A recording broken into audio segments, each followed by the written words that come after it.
নমস্কার। এইটা একটা গ্রেড 2 গাইনেকোমাস্টিয়া। এইটা হলো আমাদের গ্ল্যান্ড, ডান দিকের আর বাঁ দিকের। এই জায়গাটা হলো আমাদের ফ্যাটটা।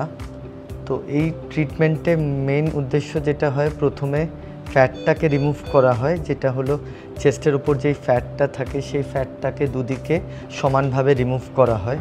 এছাড়া যেটা হয়, একটা নিপেল দিয়ে একটা ছোট্ট কেটে এই গ্ল্যান্ড, যেটার জন্যে আমাদের এই পাফিনেসটা আছে, যার জন্যে এই এনলার্জমেন্টটা আছে, সেই জায়গাটাকে রিমুভ করা হয়। তো এটা দুটো ধরনের করা হয়, প্রথমে liposuction followed by gland removal.